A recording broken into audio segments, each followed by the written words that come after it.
All right, guys. We're gonna watch the decision 2026 for the LA City Mayor race. Of course, gotta back up my boy Spencer Pratt. He was the first person I ever tweeted on Twitter years ago, and he actually replied back. We got your back, bro. They burned down his house, and this is like the craziest way to get revenge by, you know, um, going after them by voting them out. You know, hopefully he wins. LA, please vote for Spencer Pratt. These two are just gonna destroy it even more. But this guy, love him or hate him, yeah, he was the bad guy in the reality shows. But let me tell you, if Trump could be president, this guy could be mayor. Come on. All right. Without further ado, let's watch this. Again, I'll jump in and react, give my 2 cents, and call out the BS from these two. Yeah, I'm just like him too because I'm sick and tired of Democrats and what they're doing to California and LA especially. LA could be like Orange County. Seriously, it can. We just gotta, get her out and not vote her in. We gotta prevent this. We already saw what happened in New York, guys. This is a female Mamdani, and LA is gonna be like New York City if we don't go out and vote. Vote for this guy right here. Spencer Pratt, guys. Spencer Pratt. And a good evening, everyone. I'm Colleen Williams. Thanks so much for joining us tonight. Our doubleheader debate kicks off right now with the race for LA mayor. There are a number of issues for Angelenos, and with the primary election now just 4 weeks away, the stakes are very, very high. Joining me for the debate tonight are my colleagues, Conan Nolan, NBC4 political reporter, and Enrique Chiabra, Telemundo 52 news anchor. And we welcome tonight the 43rd mayor of the city of Los Angeles, the Honorable Michelle Sharon knows Bass, him and 'cause he's her from two Telemundo. challengers, Nithya Raman, who is a member of the Los Angeles City Council District 4, Spencer and Pratt's Spencer like so Pratt, a serious. media entrepreneur and a former reality TV host. We'll be asking questions tonight on behalf of viewers and voters. We are proud to broadcast and stream this debate in English and Spanish on NBC4 Oh, this guy, and man. Telemundo 52 in partnership with LMU. All right, there are a couple of Michelle rules Trujillo tonight. knows Each that. of She the works with them. candidates will have 60 seconds to answer our questions, and then 30 seconds for rebuttals and or responses to follow. That is up to the discretion of the moderators here. If a candidate goes over their time, we'll give them a warning. If it happens repeatedly, the candidate could get fewer questions. And of course, to our live audience here at the Skirball Center, please hold your applause. And of course, we're expecting a dignified debate. We can certainly no name calling, obviously. Get this We're guy interested out of here, in, man. He can't even Some talk. precision here, some effort at giving the people of the city of Los Angeles some specificity as to how you're going to handle some of these problems. And let's start with one. It gets to January 7th of last year. So, Mayor, this is for you. I know that you have apologized for being out of the country during those wildfires, but still, there are plenty of people who believe that the city let them down. The Los Angeles Fire Department, for some reason, didn't have a strike team or a brush unit where there had been a fire just days earlier and had been reports it was still smoldering. That appears to be inexcusable. LADWP had a reservoir that was dry. The fire hydrants went dry. So based on that issue alone, articulate for us why you should get a second contract as the mayor of the city. Absolutely. Well, first of all, thank you very much for the opportunity to speak with you. You know, when I took over as mayor, LA was definitely facing an awful lot of tough problems. And obviously January 7th was horrible. And as I have told you before, it was one of the worst moments of my life to not be here when the city needed me. And it didn't matter where I was or why I was away. To me, No, it does matter. reminds me of like if you're away and a family member is in an accident. But I think that I deserve a second term, and I'm going to fight for that because we have made significant progress in a variety of areas. For example, homelessness was going up year after year. And under my watch, it is the first time we've had a decrease in street homelessness. While it went up in the country 18%, it came down in Los Angeles 17.5%. I have expedited the building of housing because our number one issue in the city is affordability. And one of the main drivers for affordability is housing. Right, so let me follow up on the fires, though. One gets the impression, based on what we saw, that you prioritized wages and benefits, a hike in the salaries of the firefighters union over the operations budget. We saw those pictures of those engines that were inoperable because they didn't have enough mechanics to fix them. Well, was that a mistake? Explain that decision. Let me just say, first of all, the primary problem there was that the chief sent home 1,000 firefighters. We actually had fire trucks with not enough firefighters there. So yes, there were fire trucks that were broken, but there were also fire trucks that were out of use because she had sent the firefighters home. You are correct. There was supposed to have been deployment and pre-deployment in the area. That did not happen. But the same way that LA was not prepared, neither was the county. Thank you, Mayor. Mayor Bass, Mr. Pratt, this question's for you. Your desire Don't blame to the run county. for office for mayor of Los Angeles, really born of your own experience. You lost your home in the fire. You lost your neighborhood. How does that really color your view of what needs to happen at this point? And Woo, Spencer! Yes, thank you for the question. To the Mayor Karen Bass's, the 1,000 firefighters, he should have introduced himself. But there was no engines for them because of the $17 million that Chief Crowley had asked the mayor for 9 weeks before, and Mayor Karen Bass denied it. So they may have been available, but they didn't have the equipment they needed. Not to mention Janice Quinones, who Mayor Karen Bass put into a position of power at the LA DWP. She drained both of these reservoirs that these firefighters needed to put out these fires. A lot of people talk about climate change and hurricane force winds.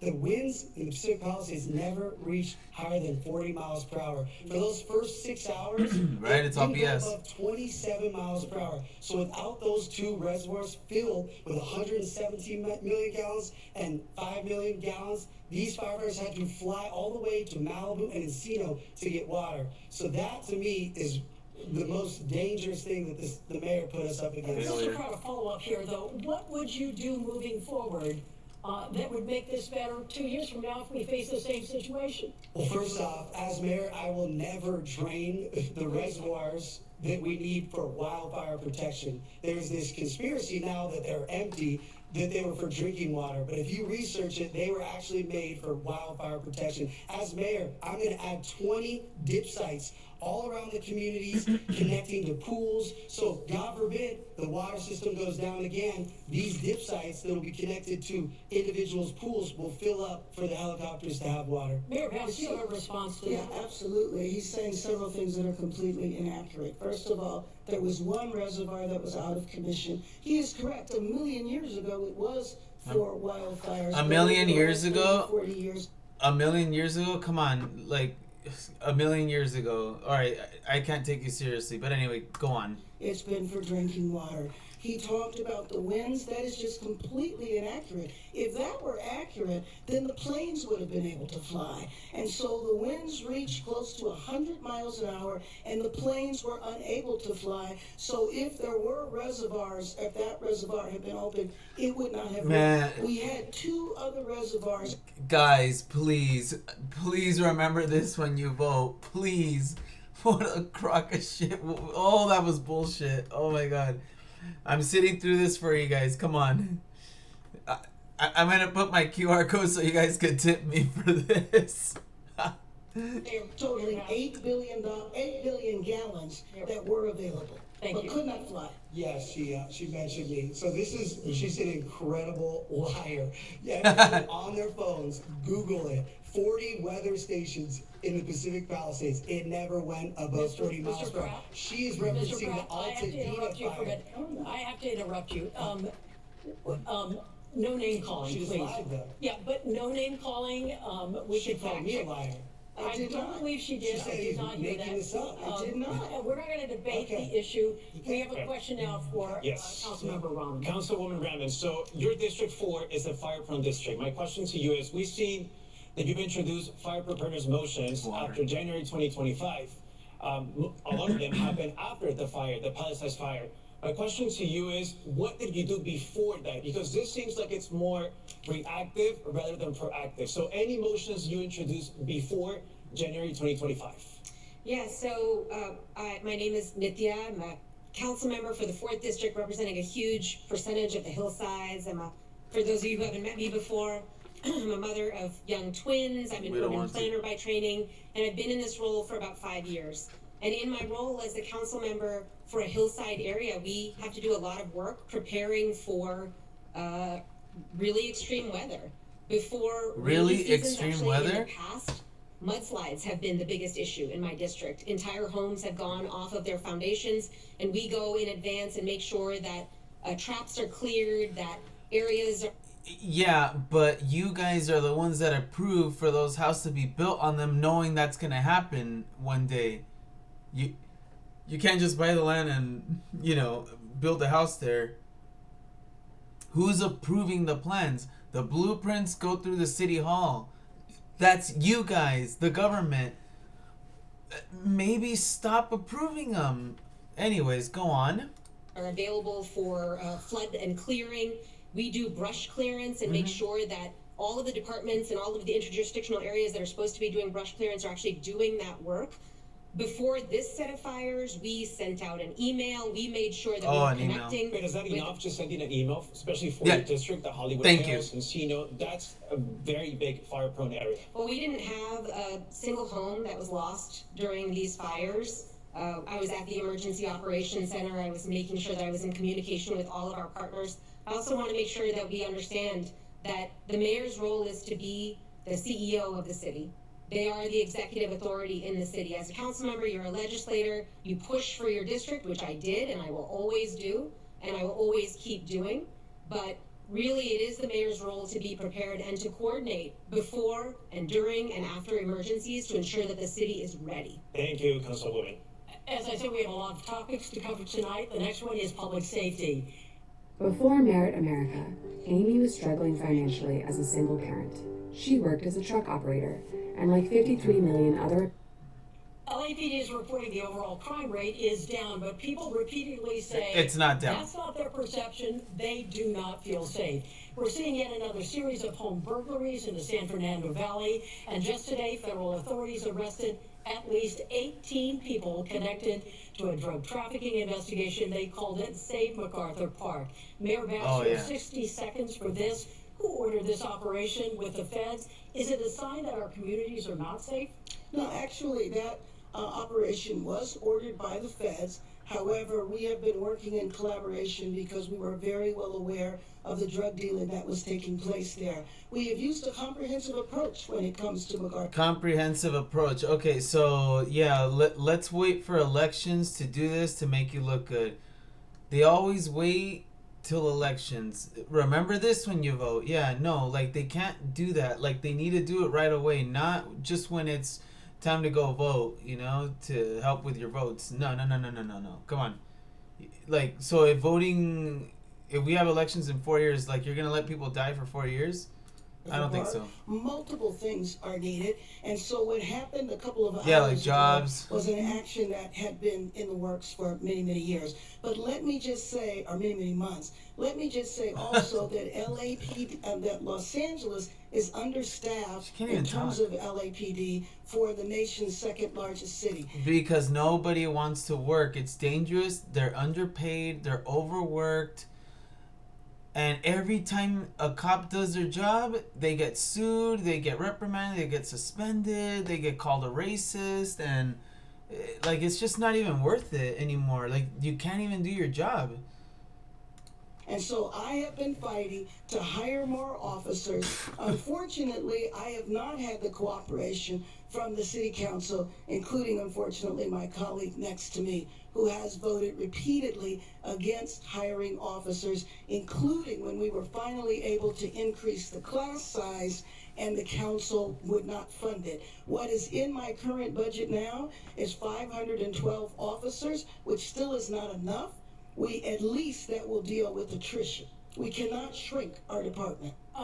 Councilmember Rahman, you have 30 seconds to respond to that. I've supported multiple budgets, thoughtful budgets that maintained and sometimes even increased the size of the police force. I did vote against a big contract, a contract that gave the police union more money. Ooh. You're out. You're out. You're fucked. Oh, man. She's openly admitting that, okay, you know, like, you got me. Yeah. You know, like, she's being honest. You know, she's actually saying, like, yeah, I did vote against that. So, not good. Not good. Not a good look. Not a good look. Remember, guys, why there's not enough police. Her. Or, like, this way, right? Her. Yeah. Here you go, guys. Than the city had. A contract and its knock-on effects, which ultimately led to the city having a $1 billion budget deficit last year. That led to us having to cut essential services across the entire city. If you're wondering why your streetlights are out on your block and the Bureau of Street Lighting is telling you that it's taking a year to fix a streetlight, that's why. Councilmember Ron, thank you. Mr. Pratt, there were 100 LAPD officers. We don't care about the working with streetlights. feds We want more today. police. Your response to what went down in MacArthur Park?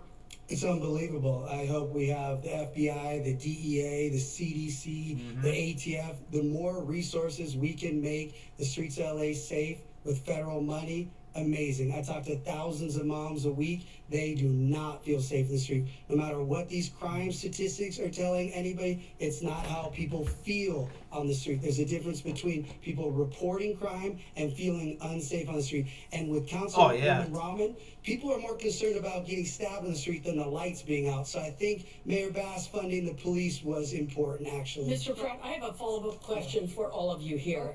He did Langer's mention Deli- me, so do I get to respond to that? Just a moment. This is a response to some of that. Langer's Deli, which, as you all know, is a staple of downtown Los Angeles, is asking all of you on the stage right now to end the Needle Run giveaway program. So my question, first of all, to you, yes or no? It's run by the city run needle program. Right. Yes or no? Yes. Councilmember Rahman. No. Mr. Ooh. Pratt. So she's okay with giving meth heads needles. Wow. Remember that when you vote, guys. Remember that.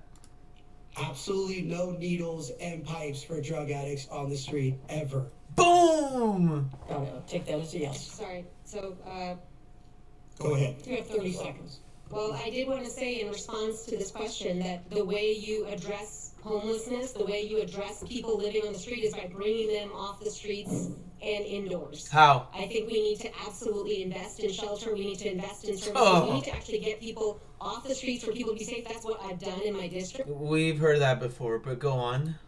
We've had a 54% reduction in tents and encampments in Council District 4 just over 3 years, and I'm very, very proud of those results. No That's connection. how you achieve real public safety outcomes. That's how you ensure that the people of Los Angeles are safe. So, Mr. Pratt, the chief of But police how? said the other day that he doesn't think we're going to have enough officers for LA 2028. Now, the federal government's responsible for security for the Olympics, but LAPD is part of that. Plus, you have to patrol the rest of the city.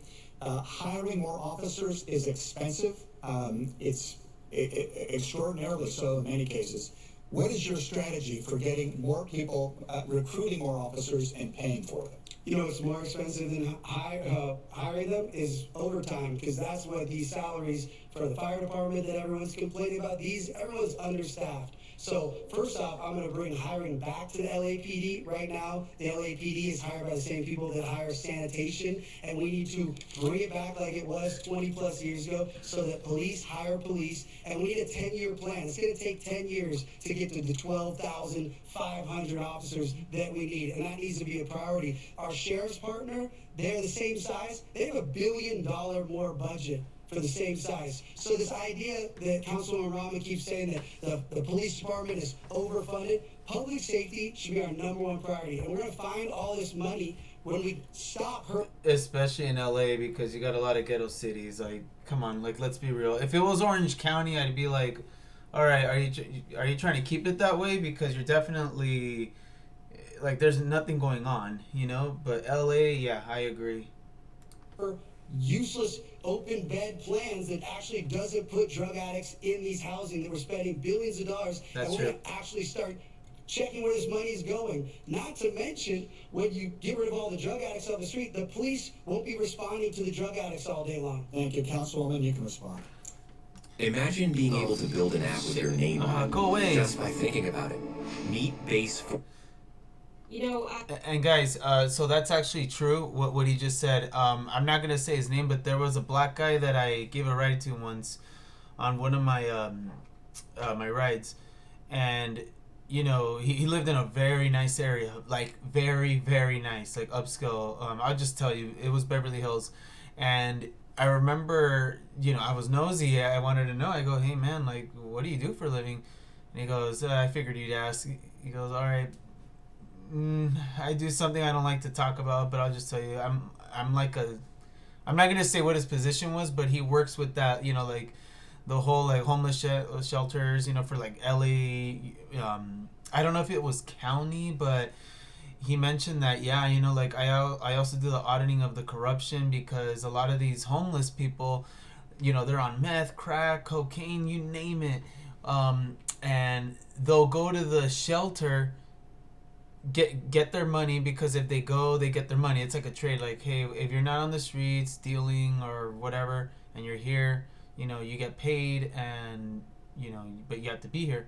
And they'll say the same thing. Oh, hey, I'm just gonna go outside and get my things. They use that money to cash it, get crack, get drugs, get high, whatever, and they're still out on the street asking for money. So they're like doubling up on money. However, that room that's occupied by someone that's like outside doing that, you know, they just took a bed from someone who actually needs it. Do you see what I'm saying? So that's corruption. And honestly, like, they should, you know, they should say something there. For example, no, dude, like, I'm not paying you, like, you're gonna stay here and then I'll give you the money. But now you're withholding their funds because they can't do that. They have to pay them. It's unfortunate, guys, but hey, that's your tax dollars. Wake up. I have not argued against paying police officers what they're worth. They do some of the hardest jobs in our city, and all they and all harder of our than city you. employees deserve a living wage. They deserve to be paid. What I am arguing against is bad fiscal management, which is what has gotten the city of Los Angeles into this moment.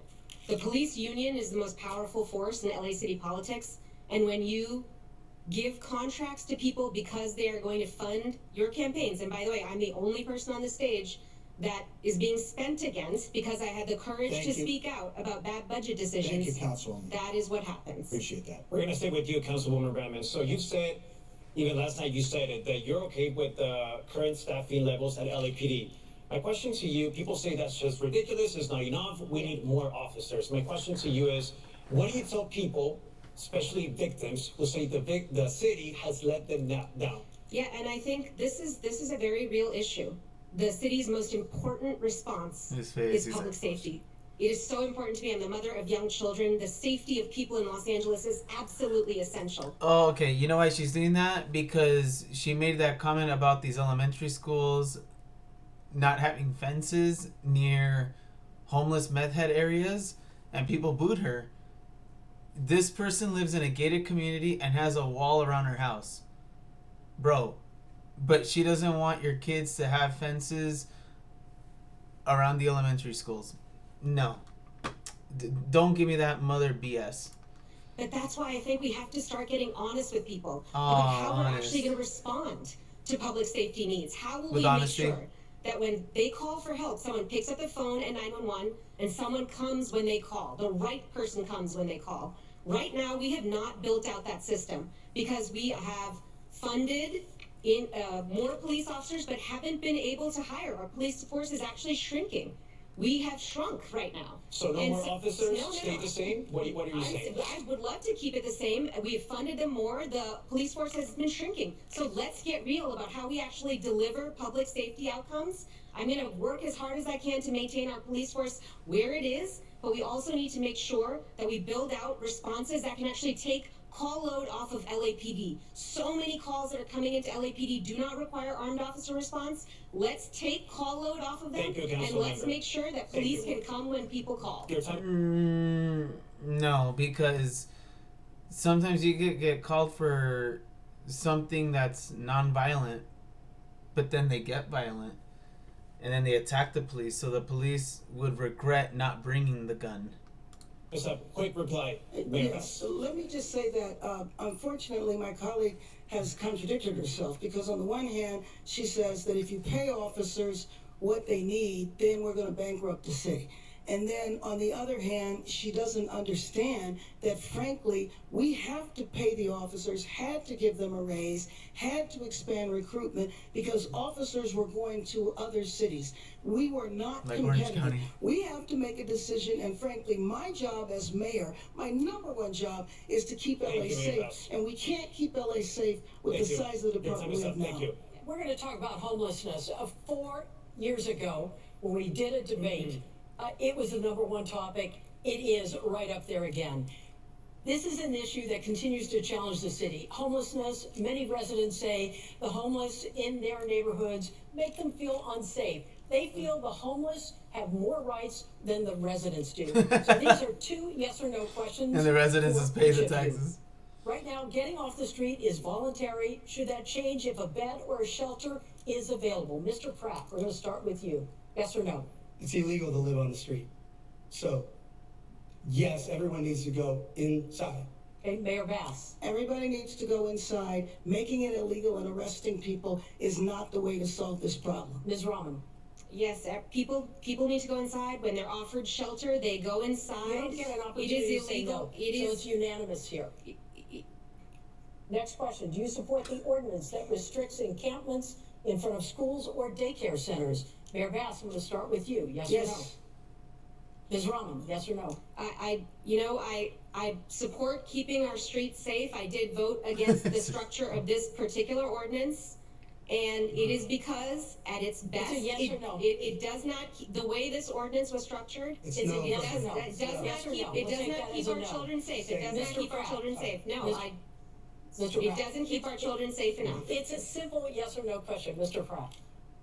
What I was saying is she's fighting because she doesn't think there's a difference between 1 foot or 500 feet for kids' safety with Okay. drug addicts with machetes Again, in we'll front of take schools. that. Thank Yes you. or no? Of course, we do not want encampments in front of schools, parks, daycare. Okay. I don't know vehicles. Mayor, you talked about inside safe. Let's go into that a little bit. You suggested that there has been progress made, but even the Los Angeles Homeless Services Authority, which the city contracts with, has said that upwards of 40% have left and gone back to the street. I mean, there's a concern that a lot of money is being spent. There's been some progress, certainly not enough. I'll have you defend your program. So, Conan, I declared a state of emergency on day one because I know that what Angelenos want to see are their streets clear. Inside Safe is the only citywide program that we have had that has reduced homelessness 2 years in a row. Prior to that, there were...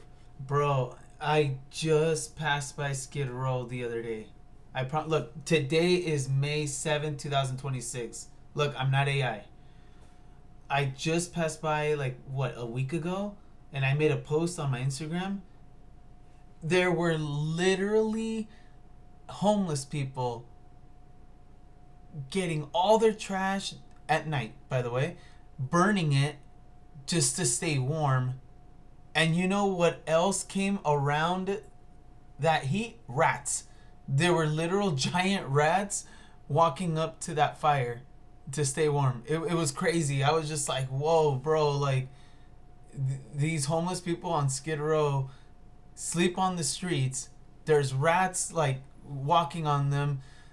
They're probably touching the rat feces and the rat urine. We're going to get hantavirus. Seriously, because that's where it comes from. So get ready, LA. Get ready. If you're around a homeless area, we're going to catch it. We're going to get sick. There was no citywide strategy, and homelessness was going up year after year. We need to have an entirely new system that is frankly independent in the city of Los Angeles, because we need to build out services once we get people off the street. The same report also said that 60% of the people in Inside Safe stay inside. So it is a program that is working. Absolutely. Does it need to be better? Does it need to be more cost effective? And we're working on that right now by building temporary structures on city-owned property. We can do this, Los Angeles. We have been doing it for the last 3 years, and it's the first time homelessness has gone down. And it's not going well. Wait, what? It's gone You down? don't know what an AI what work the fuck management it platform hasn't? is? Yikes. Here's 3 new AI power. Bro, with the money that they've stolen from us for the homeless, you could have bought each and every homeless person not a regular house, a mansion, not 1 but 2 cars. I'm just saying. Councilmember Raman, so you promised to clear half of the encampments by the Olympics and all of it by the end of your term if you get elected. My question to you, you've been in the city council for 5 years. Why are we Yeah, not good seeing this luck. plan yesterday? I think it was posted on your Instagram. And is this realistic? Absolutely, it's realistic, and it's realistic because I've done it in my own district. This is exactly the plan that I've operationalized in my district to get a 54% reduction in tents and 5 encampments years? in my district So in 5 3 years. years. Okay. In 3 years. Yes. And I am one council member and proposing a plan for an entire city at this time. It is absolutely realistic. But what I want to go back to is the idea that we are satisfied with our homelessness system right now. I don't think anybody in Los Angeles right now can say that we are satisfied with spending extraordinary amounts of money on our homelessness response and getting only incremental progress in response. I want to change that. Let's use the dollars that we're spending. Let's actually build out a real system that can get as many people indoors as possible. Let's not put them into $100,000 a year motel rooms for a year or more per person. This system is not fiscally sustainable, and we must work to end this crisis with urgency and with accountability right now. So you'll not make a years commitment into That the I agree future. with. I don't want them to in those clear nice all of the hotels. encampments by the end of your term if you get elected. Yes, that's Yeah, correct. promise. Absolutely. Okay. Yes, ma'am. I have to respond because I know the statistics she's talking about in her district, but the statistics are there because of Inside Safe. Because she has called on Inside Safe repeatedly. I took the initiative to go into her district to make sure that encampments were cleared. We absolutely need a new system, and it has to have a comprehensive approach. And there's no rooms for $100,000. We need to move on. So, Sorry, Mr. Pratt, you sorry, have been excuse critical me. of what you consider failures of the current administration on this issue. You advocate for what some have called get help or get out of the way.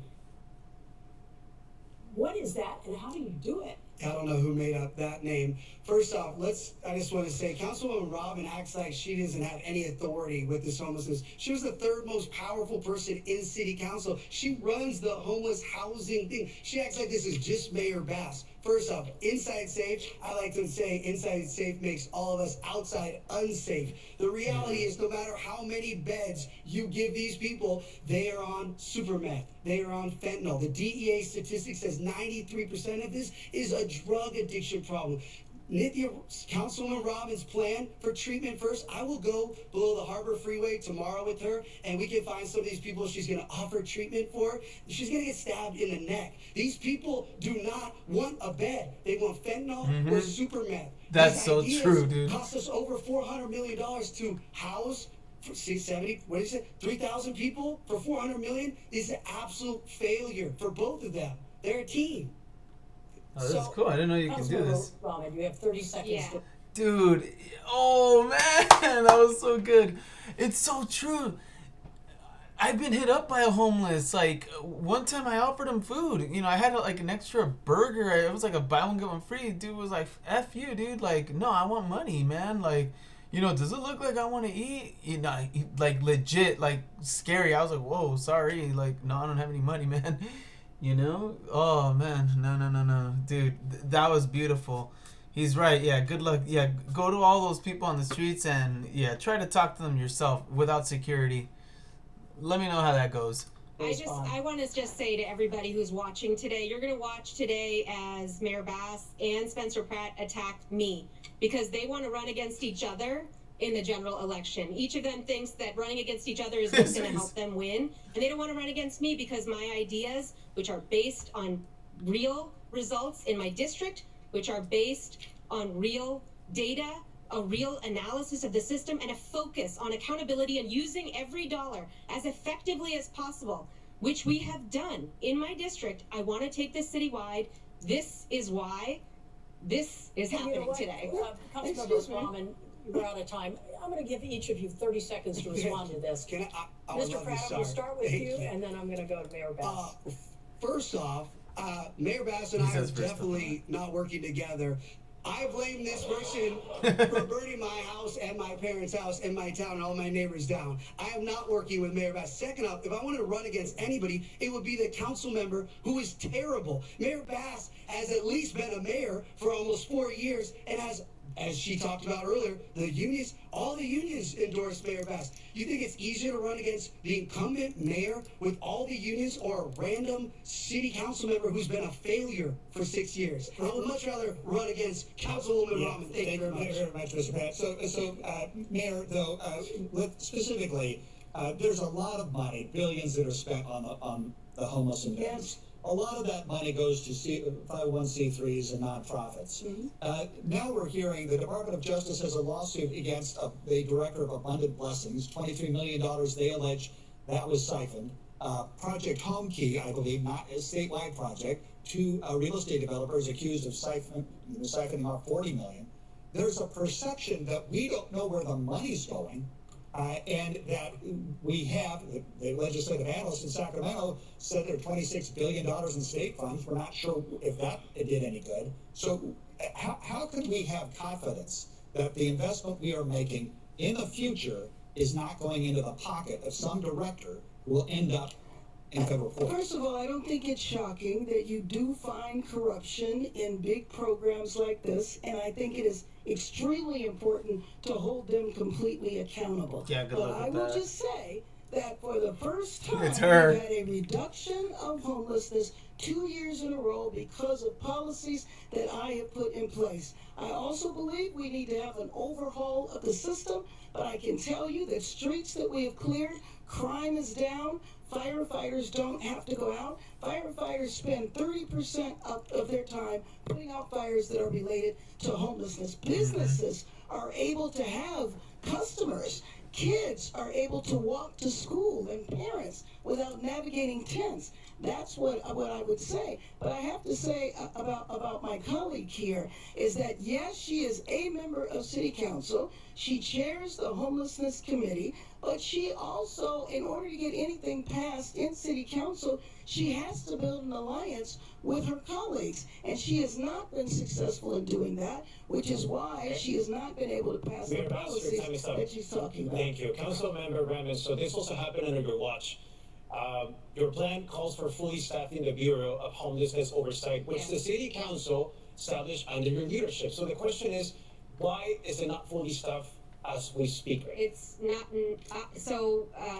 I, as part of my efforts to create accountability on homelessness, I've been pushing for greater oversight within the city. Right now in the city, there is no one who is watching our dollars. There is no one, even as we're spending hundreds of millions of dollars every year, there is no accountability in the city. There's no staff at the city that are making sure that every single dollar that you are spending, your tax dollars, are going to the issue of homelessness. People are not watching to make sure those are going towards outcomes. They're not watching to make sure that every dollar is being spent appropriately. That is because the city has not invested in oversight. I've been pushing for exactly that oversight. I created the first data around performance that the city had because I pushed and it happened. I established the Bureau of Homelessness Oversight through my powers as a council member, but the mayor is the executive of the city. She has the power to move departments to hire and to build out the staffing. A year after this was established, no new staff members have been hired for this. No leadership has been hired. Thank you. Time is up.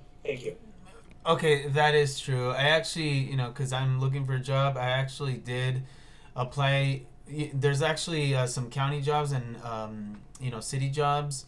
I think it's under like governmentjobs.org /jobs, depending on the city. And I've been applying. I have my MBA in finance. I've been applying to finance, administration, data entry, like all of that, and no jobs. And they're only asking for a bachelor's, which I did hear there's going to be lawsuits coming out. If you were not overqualified, but if you were applying for jobs that you qualified for and you didn't get it, there's a lot of lawsuits that are coming. I forgot what law firm. I could have done a shout out, but I saw them on Facebook. I added them. I just can't go on right now. But I think you're going to be seeing a lot of that very soon. Mr. Pratt, this next question is for you. You have 60 seconds. Mayor Bass would like to respond. I don't know if you heard. Do we have the time? No, I'm just. No, go ahead, Mayor. Well, thank you. Let me just say that the bureau that the councilwoman is referring to is being staffed. Half the staff are there now. And we have been reducing homelessness again for the first time and building out a system that needs to be built. The problem with my colleague, though, and I appreciate your interest in data and all of that, that is important. But I believe it was important to act in this city. Angelenos do not want to see encampments on their street. Thank you, Mayor. More boxes, more options. Granger has over 1,700 box types in stock. And They're talking about fires and homeless so much, dude. Okay, Mr. Pratt. Mr. Pratt. Thank you for directing traffic up here. We appreciate it. How does your professional experience qualify you to make sure and to oversee a budget the size of LA's $14 billion budget? We know you're passionate about what you're doing. We know you're an entrepreneur. This is a $14 billion budget. What kind of experience do you bring to the table for that?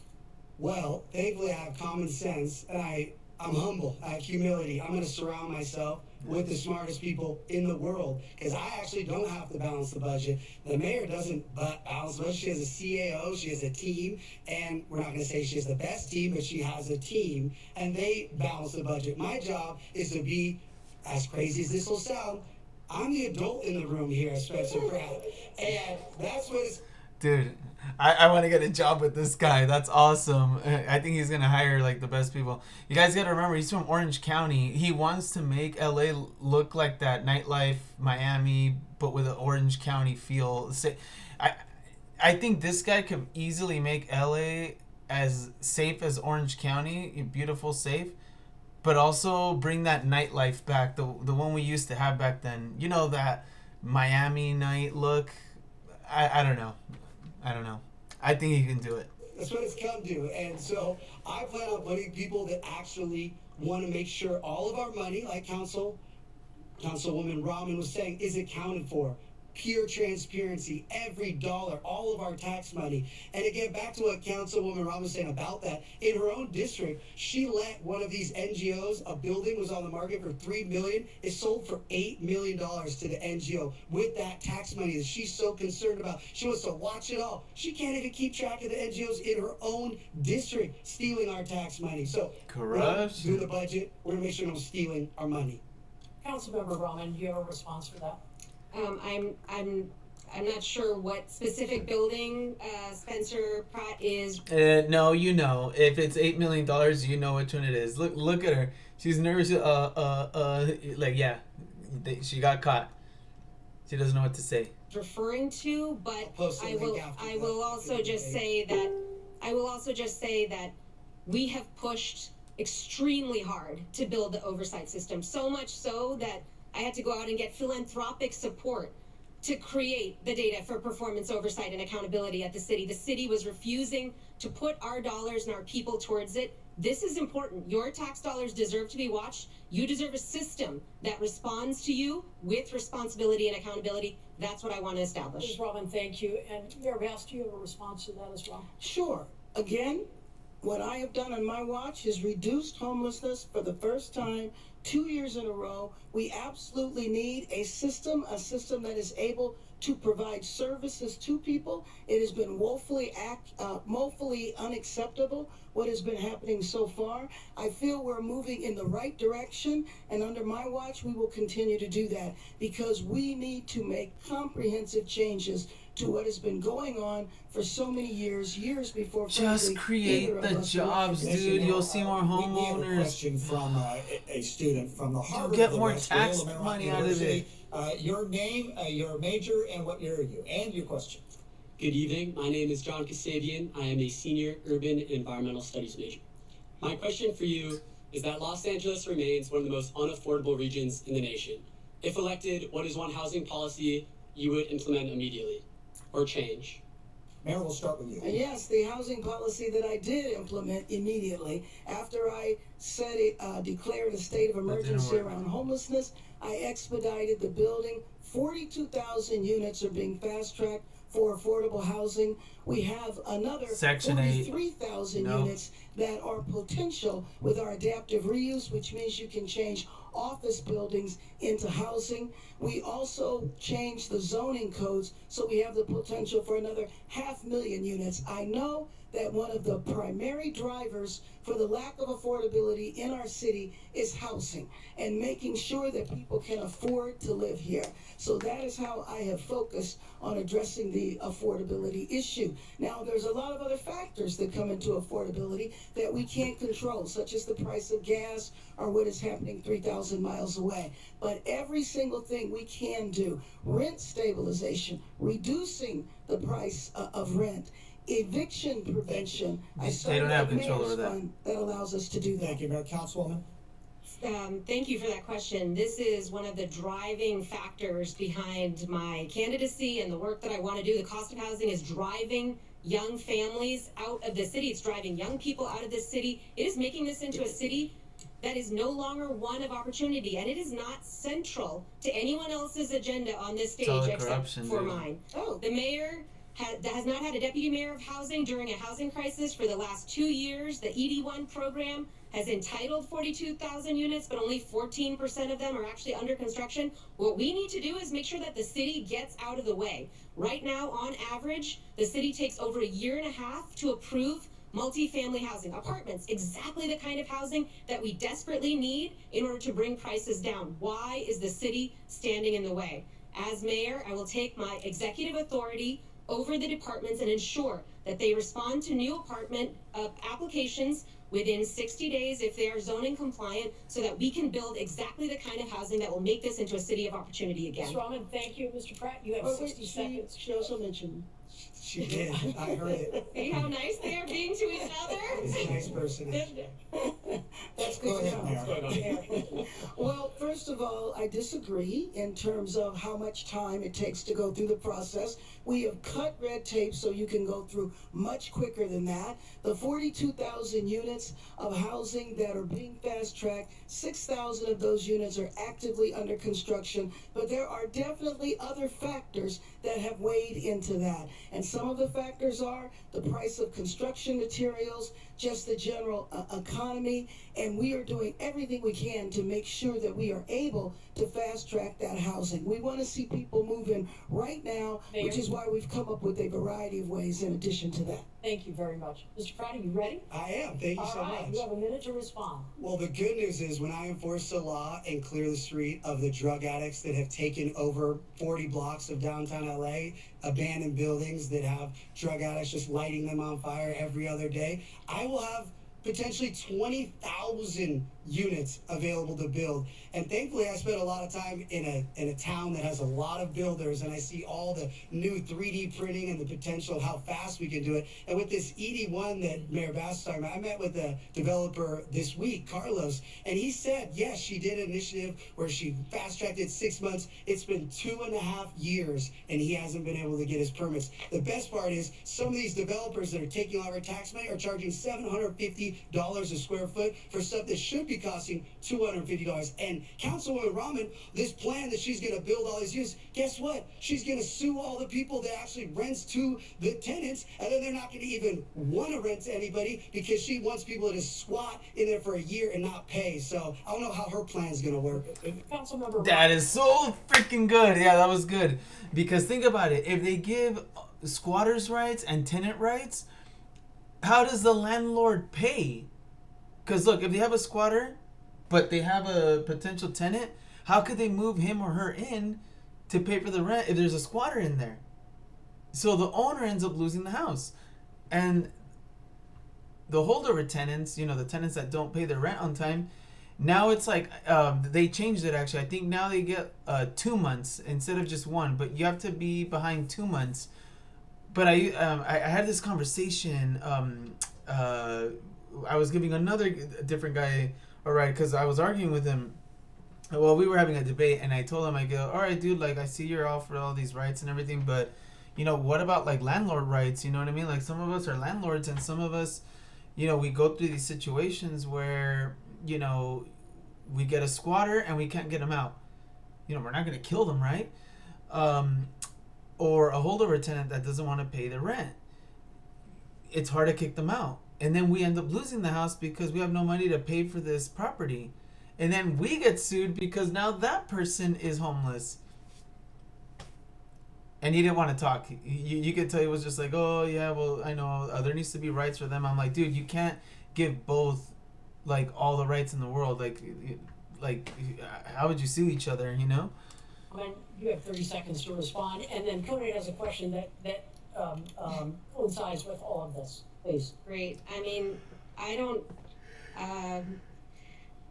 I'm not sure how to respond to that vision of Los Angeles. This is a MAGA Republican's idea of what Los Angeles looks like. This is really not the city that I love so much. We need to make this city so much better. Yeah. We have to work so hard to ensure that this city works for everyone who lives in it. And crucial to that is actually ensuring. I'm sorry, I was still speaking. Continue, Council. Apparently you can go from 0 to a complete site in just a single prompt with Wix Harmony. I don't know if this is going to be possible or... Okay. So if you don't mind, the governor the other day expressed frustration there with you. It appears the city has delayed the implementation of Senate Bill 79, that is high density along transit lines. Yeah. I know that you wanted him to veto that law. He didn't. I know, Councilwoman, you supported that law. Mr. Pratt, I'd like you to weigh in. I don't know if we need a minute for all of this, but can you just tell us, with regard to building transit, a lot of neighborhoods are concerned about this, high density up to 9 stories at transit lines. Why did you want to delay that, Mayor? Why did I want to delay it? Right. Well, first of all, I don't support Sacramento saying that this is what we need to do here in Los Angeles, especially our city, where we are very much committed to building housing. And I feel, especially after all of the units that I talked about, we are on track to build housing. We need absolutely more housing built, but SB 79 basically says you can build it in any residential area, and I don't believe that that is necessary. In some areas, and I always talk about Sherman Oaks, they don't want their individual neighborhoods disrupted, but they are very open to building housing on their commercial strips. Councilwoman Harris Dawson is the perfect example where on Crenshaw Boulevard you see hundreds of units being built, but the single-family homes are not disrupted. There's ways to do it. We are on our road to do it. We did not need Sacramento to tell us what to do and to mandate what we were doing. Thank you. No way, dude. You had a Section 8, all the valleys are going to go down. SB 79 and other state laws keep coming down on us because the city of Los Angeles is not taking responsibility for the demand for housing. We are not building housing at the level that we need to address our housing shortage. And when we don't build that housing responsibly, when we don't take responsibility for it from the very top, it's too including expensive, from this no mayor one can who's afford pushed it. back against these state mandates, they come in and impose these mandates on us. Here's what I would do instead. Let's actually plan for the housing that we need. Let's build out the neighborhoods that we want to build. Let's make them beautiful. Let's actually solve for the kind of density and affordability that the state is asking us to do. We can do it if we plan for it. And as mayor, that's exactly what I would do. I would ensure that I would use the executive authority in the mayoralty to make sure that every department was planning for density in ways that Angelenos welcomed so that Sacramento didn't have to intervene. In the absence of that, this is what happens. Thank you, Mayor. We'll get to you. And as Mr. Pratt, it would seem to me you agree with the mayor on this topic, but I just want you to asking you about density development imposed by the state. Yeah, to be clear, I just said I'm gonna have 40 blocks when I get rid of all the drug addicts that are sleeping on the sides of all these empty buildings. So we will have so much high density. I'll have so many bike lanes for mayor, or excuse me, Councilwoman Rahman to have all her bike lanes. We're gonna have all that. We have plenty of places to build. We don't need to put a 7-story cement structure in a single family neighborhood with no parking. I actually lived the consequences of high density on small streets, and it's people can burn alive in an emergency or in an earthquake or any type of evacuation situation. Adding these high density buildings on these teeny tiny streets doesn't make sense. Of course, I'm fine with building where they make sense. I love building. I think it's great. I think they should look a little better than what Councilwoman Rahman wants, like prison-like boxes, but I think they should have some style. Yeah. Not to mention the fact that Councilwoman Rahman is fighting Mayor Bass on Sacramento, where she just was telling me, this is LA, this is LA. Where's her LA pride? Okay, Mr. Pratt, listen, you can answer this next question because it relates to... It's so true. Like, I mean, I like the modern look, but some of them are getting ridiculous. Some of them look like prison boxes. He's right. Like, they're an eyesore. They're just ugly. Downtown Los Angeles seems to be in a state of crisis. The high-rises there, the office buildings are worth a fraction of what they used to be. That will impact the budget, by the way. You have a graffiti tower. You have a $500 million bridge, 6th Street Bridge, where somebody ripped out 38,000 feet of copper. So it's Yes. The one in LA. It was a meth head. I'm glad that he brought that up. He's bringing. He's not wrong. They're bringing up things that are true. Remember, it used to have lights. The LA City Bridge, and yeah, some meth heads took out the copper and it doesn't light up anymore. The dark. LA can't have nice things, you guys. LA cannot have anything nice. You have restaurants, Cole's at 6th and Main, Clifton's at Broadway and 8th, that survived the Depression, Prohibition, and World War II, but they can't survive the human feces outside their front door. They're closed. Okay. What is your plan for downtown? Can we afford to let it die? Ms. Rahman, we'll start with you. Would you agree to bring city workers back full-time to the office in order to help some of the businesses? I think we do definitely need to bring city and county workers back. We bring in our office, we have people in the office 3 days a week in order to be able to address issues. There are some workers that should be in the office much more, and there's others that can be there 3 days a week, but absolutely. That is not the only intervention that downtown needs. And right now, the lack of care that's being demonstrated in downtown LA is part of our broken status quo. Downtown LA needs attention, and it needs real care. It needs more public safety officials on the streets. It needs work with businesses to ensure that businesses aren't just fleeing downtown LA, that they're actually staying there. It needs regular cleanups. It needs real maintenance. It needs a strategy. Instead, what Mayor Bass has done is to dismantle our economic development department. We don't have a strategy to keep businesses here in Los Angeles, and we're watching as they walk away from this city instead of investing in it. That's the kind of investment that I want to encourage people to make by actually investing in a real economic development strategy for LA. Mr. Pratt, how do we solve this? Are you want to bring workers back into the city, full on? I mean, what's the solution for this problem? He mentioned a lot of problems. What's your plan? Thank you, sir. Well, first off, I was just talking to my friend Rachel, who works in downtown LA. Downtown is so unsafe now that they have to serve the food. All the employees have to eat inside. They can't risk going out. That's why all these beautiful restaurants are closing, because it's so unsafe. So before we require city workers to go back into any buildings, we need to enforce the laws on the street. Councilwoman Rahman is talking about safety, yet when animal rescue activist Rebecca Corey came in and said the dogs are being tortured and abused on the streets of downtown, she walked out of the hearing. She doesn't care about safety. She doesn't care about anything she's talking about. At least Mayor Bass pretends to care. Mayor Bass, can we afford, and you've got a minute to answer this question, can we afford to let downtown LA die? No, we absolutely cannot afford. But it's in a crisis situation at this point. Absolutely. It seems to be going the wrong way. So let me just tell you that we they're all on Brad's side, man. Downtown is the center of our city, and it is an economic engine that absolutely needs to be attended to. We have a strategy that is working. We are working with the downtown business associations. We are increasing public safety there. That's why I did the adaptive reuse ordinance. which allows for the office buildings that are vacant to be converted into housing, and those conversions are taking place right now. But those are old buildings now. The street homelessness that is there. There needs to be massive intervention there. And then, of course, there is the convention center. And the convention center is a long-term investment that we have to make in our city, because the more people you have downtown, whether it's a convention or people coming downtown for concerts, is the way to make the city more safe and downtown more safe. And my number one obligation is to keep our city safe. So downtown is absolutely critical. Thank you.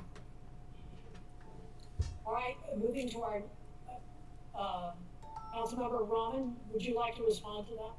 To The this, mayor and what she's talking about? I mean, look, I feel like we're having a theoretical conversation here about the direction of our city, which is being led currently by our mayor. Our mayor is the CEO of the city. She sets the direction of this city. Right. And if you are satisfied with the status quo, then I've got great news for you. The incumbent is on the ballot. What I'm here to say is that we need more urgency to respond to the issues right now. We need real plans. We need real efforts to make sure that we're keeping businesses here, that we're keeping workers here, that we're keeping residents in downtown LA. That is the strategy and effort that I want to bring to this role. Councilmember Rahman. Councilwoman Rahman endorsed Mayor Bass 2 weeks before she ran for election. 2 hours before the candidacy closed, she endorsed Mayor Bass. So all of a sudden now she has all these problems with Mayor Bass. They do photos together. We have so many more topics, and you know what? I know we're passionate. You're passionate about what we're talking about. But voters really want some concrete evidence here, and they want people to be direct. But she referenced me. I need to respond to that. That's supposed to be part of the rules. Yeah, go ahead. I haven't been offered that in a lot of this debate. Well, I think I'm joining you there.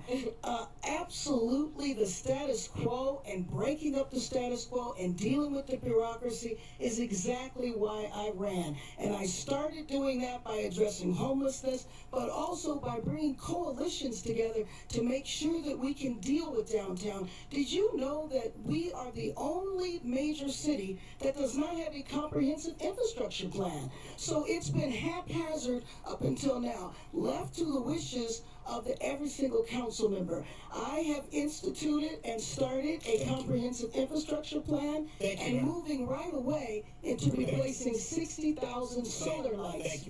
We're going on this topic now because this next topic, a lot of viewers, when we put up the QR code, wanted to know about this. It has to do with the film and television industry. A lot of people think we're nowhere close to where we should be. I know it bounced back the first part of this year, but it's at least 30% below what it was pre-COVID time. So the question becomes, and Mayor, I'm going to start with you, do we do enough with the production in Southern California? Well, let me just tell you what I have done. In working with the industry, we have expedited permits. I established one person who is a czar to provide concierge services for the industry. We also lowered the cost to do filming in Los Angeles. So, for example, the observatory, we reduced those amounts by 70%. We are beginning to bring the industry back, and I'll tell you, this has been a long-standing issue of mine. When I was in Sacramento and served as speaker, I did the first tax credits and also promoted and advocated for those tax credits here in Sacramento. We have a long way to go, but we are absolutely making headway because of policies that I put in place. Mr. Pratt, are we doing enough to bring Hollywood back? Absolutely not. And that's great. Mayor Bass did those credits back in the day. But we don't have tax credits that even Massachusetts has better tax credits than Hollywood. We needed a mayor 3 years ago that was going to Sacramento and fighting the governor to get uncapped tax credits. We need post-production tax credits. And Councilwoman Rahman will tell you, my husband's a producer, blah, blah, blah. The reality is she's been in power for 5 years. Now, all of a sudden, she has these tweets and these posts, and she's doing Substacks. Both of these people have been the reason why there's no more Hollywood. Not to mention, even if they do these things, we're still going to have drug addicts all over the street because they're treatment first, open beds, not mandatory treatment. Do you know, I talked to producers, they have to pay gang members right now to keep the streets safe, to go film anything on the streets of LA. So absolutely no, these two politicians have failed Hollywood times 1,000. Councilmember Rahman, if elected, what would you do differently here? Is enough being done? I would say, this issue is very personal to me. My husband has been a longtime writer in the industry, and we desperately need to keep Hollywood here. And I feel like the mayor's role is really to be the loudest advocate for the best possible version of the policies that we need, including a tax credit that has no cap, that is guaranteed years into the future so that production, so that studios can actually invest here and they know that they can invest here. We need to make sure that we're reducing red tape in City Hall to make sure that productions have no bar to being able to film here. I also would create a real film office here. We don't have enough people at the city to make sure that filming can happen quickly and efficiently. We need people who know the industry and know the city and can make sure that we're working across county jurisdictions.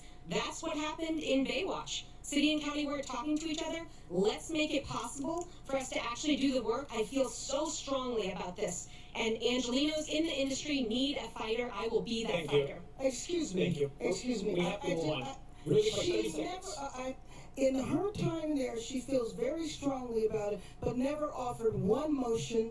And when motions came up on the industry, she either recused herself or got up and walked out. Thank you both. We gotta move on. Sorry. I am so sorry we have to move on. We have a very important topic, so let's talk about immigration. Immigration, after what happened last year, that was a really big deal. So I want to ask you all three. If this is a yes or no question and answer. So there's an LA council member, he wants voters to decide. He is saying that non-citizens, should they be allowed to vote in local elections? Is this a yes or no, Mr. Pratt? No. Mayor Bass? It depends. It's not a yes or no. Depends on what? Well, first of all, when you say non-citizens, it doesn't mean they're here illegal. It doesn't mean they're undocumented. They could have green cards. They could be here perfectly legal. And there's a lot of states and cities that do that on very, very local elections. We have to see what the councilman is proposing. Councilmember Bremen. Yeah, I would say, again, it does depend. In other places, school boards have non-citizens who Mr. Pratt, I have a question for you. You told NBC News a few months ago that you want LAPD to take care of, so if you don't want ICE to be here in the city, so the question is, you want LAPD to do enforcement as ICE? No, that's not what I said. What I said is, when I'm mayor, I want to enforce all the laws and get all the drug dealers, the murderers, the child traffickers, the rapists, and if they're legal or illegal, if they are a danger to our site, I want them off our streets. So that's why I said ICE won't be coming here because I'm going to end up, everybody they're supposedly looking for, they're going to be in jail when I'm mayor. So that's not what ICE was doing. Okay, ICE was chasing people in car washes. ICE was chasing people in Home Depots and picking up vendors selling fruit. The majority of them, over 70%, had no record, no police record whatsoever. That is not what was going on in here. I was against it. I physically went out and did everything I could to stop it, and will do that again. Was that phone call when you were like, hello, please, don't come here? Just to be clear, I didn't say what she said. I said I'm going to target all criminals. So she just put words in. That's not what I said. Okay. He asked me what I said. Final question for all three of them. In another hour, there's going to be 7 candidates for governor. The governor's going to be there at one point. Very quickly, just a line. What do you need from the next governor to help this city? Ms. Rahman? We need support we need financial support when our federal administration has abandoned us. We need to make sure that we are able to fund the programs that we need. We need to be able to make sure that we can ensure that the city is vibrant into the future. We absolutely need a governor who is going to fund that full film tax credit that we need. We need the support in the absence of support from the federal government. Mr. Pratt? What do we need The from next governor. What do you need from that person? Personally, the governor needs to clear all his dead fuels around our community so more communities don't burn down. All the dead brush is surrounding Sunland, Tahunga, Bel Air, Brentwood, the Valley. So there's a lot of dead fuels that they leave because they care more about plants over people. So I would start with there. Second, we need to make sure this home key, this homeless billions that's laundered through these NGOs, we need to have where you require treatment. Right now, they make it so someone like Mayor Bass has to fight, even if she wanted to require treatment, they have to fight Mayor Bass because they say, no, you can do drugs inside of these $1 million rooms. So I would say we got to stop the money laundering. We need cooperation from the governor. For example, we need the governor to support us in cleaning up our highways, doing the landscaping. It looks a mess. We need the graffiti removed. We need the governor to restore the money for homelessness that was cut by 50%. We need the governor to front fund the money for FEMA, because while we're waiting for it to come from DC, we need to do undergrounding in the Pacific Palisades. And there's a lot of things that we need from Sacramento. It is fortunate that I served there. I know how to work in Sacramento. I know how to make it work for us. I've had to change laws to help us here.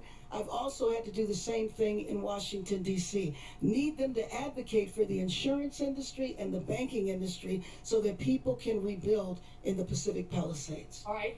Thank you so much. Time flies. Special thanks to our candidates tonight, our partners at LMU, and of course the Skirball Cultural Center. Ballots for the second primary have been mailed out. You can submit your vote now.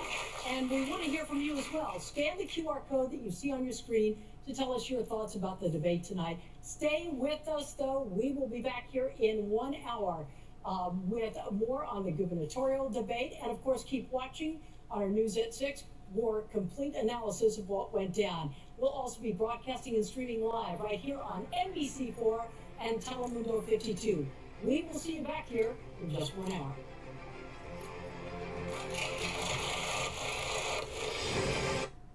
Okay, great. Wait, were you even listening? You haven't taken a single note this entire meeting? I'm actually listening better than I ever have. Let me show my screen. Do you see this? Everything we're saying is being transcribed in real time. Look, word for word. That's exactly what you just said. Wait, so you're not taking notes because... Because Otter is. And I can even use the chat function as well. So, for example, what did we decide on the budget?